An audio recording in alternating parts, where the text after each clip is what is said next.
Hello, Pinstripe Valley. This is Brandon C., and today we will be talking about the Yankees signing of Andy Pettitte. Pettitte came back after retiring after the 2010 season after losing in the ALCS to the Texas Rangers. He pitched in Game 3. I was in attendance, and at the time I thought it would be the last game he ever pitched.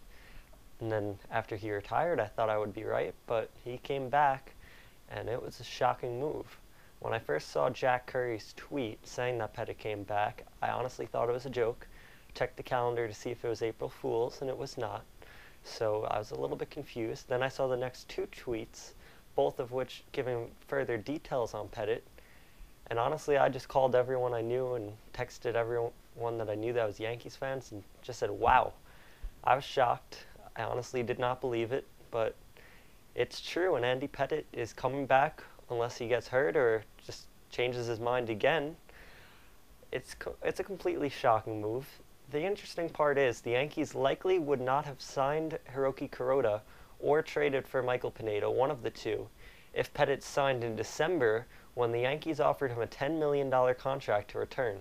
I'm not a fan of the Yankees doing that in December. I know they were desperate for pitching, but a $10 million contract for a pitcher who hasn't pitched in over a year, it's a very risky move, even if his name is Andy Pettitte. Now, I'm happy with the Yankees signing him to a $2.5 million deal right now, but there are some concerns I have. I'm giving you a raise brought up the young starters in the Yankees rotation. David Phelps and Adam Warren are both set back a pretty large amount by this move. Phil Hughes, who has been phenomenal this spring, he might not be able to be a starter for much longer if the Yankees bring Andy Pettitte up in late May. He's supposed to return in late May or early June. So you have the starting five is CC Sabathia, Hiroki Kuroda, Ivan Nova, Michael Pineda, and Phil Hughes or Freddie Garcia. That's what we thought it would be before Andy Pettitte signed. Now you have Kuroda, Sabathia, and Nova likely guaranteed spots, but you have Nova having options left for the minors, so he could be sent down, which is a minor concern of mine. Then you also have Michael Pineda, who was acquired in the Jesus Montero trade. He has an option left, and he could be sent down. But to be honest, I don't see Nova or Pineda being sent down unless they are just absolutely awful in spring and or the regular season beginning. That leaves us with Phil Hughes. Everyone wants Hughes in the bullpen or in the rotation, and everyone has a strong opinion, just like Jabba Chamberlain. I strongly believe Phil Hughes is a future number 3 or 4 starter in the MLB, and the Yankees should use him as so. If not, get his value up, and when Pettitte comes, trade him for a young hitter like Dominic Brown or something. Maybe a larger package would do, but you want to get the most value out of Phil Hughes as possible, something the Yankees did not do with Jabba Chamberlain.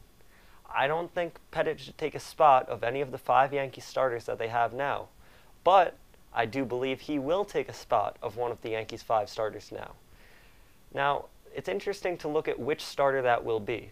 Ivan Nova, Michael Pineda, and Phil Hughes all have options left. This is all assuming Freddie Garcia doesn't beat Phil Hughes for the 5th starter spot, and Phil Hughes has been doing a great job this spring, so that's my guess. Which spot will Pettitte take? It's a tough question to answer. You never know with injuries, you never know with performance. I just think Phil Hughes is most likely, and I don't think that's necessarily right, but that's just how the Yankees seem to be thinking right now. The Yankees looked at Pettitte's signing as something they could not say no to. Any amount of rotation depth is good rotation depth. The old cliche goes, you can never have too much pitching. The Yankees strongly believe that, and for $2.5 million, why not sign Andy Pettitte? It's a tough call. I wouldn't have necessarily signed him because of the Yankees' pitching depth. Maybe say to him, get ready, and if we need you, we'll call you. Be in shape, be ready to go. I don't think that necessarily would work, but it's worth a try. I'm not Brian Cashman, and I'm kind of happy about that considering his current status with his wife and whatever women he's involved in. I don't even know about that stuff. But the interesting news is Andy Pettitte is returning to the Yankees. He's going to look for that 20th postseason win. I hope he can get 20, 21, 22, help the Yankees win 28. That's 28 World Series. And honestly, this is just shocking news. I don't know much else to say other than just wow. And for those of you saying he could be a lefty out of the bullpen, I don't believe that. Don't think he can do that. He's not going to come back to be a Boone Logan type or even a long reliever. He's back to be in the rotation. He's back to win another championship, and I don't think he'll be back after next season. So maybe Phelps and Warren shouldn't be too worried, because if he's not back after this season, maybe Kuroda isn't back. That's 2 spots open. Maybe they can fill those in, but the worry here is that the Yankees just do not believe in their own young starters. They just keep developing them and then trading them away or not giving them spots, and eventually that has to change. Ivan Nova finally got into the rotation, but it took him long enough. He was sent down last season. Phil Hughes is going to try to get a permanent spot this season. I'm a little bit worried about all this, but the Yankees couldn't say no to Andy Pettitte. He's a legend, he's a warrior, all those things.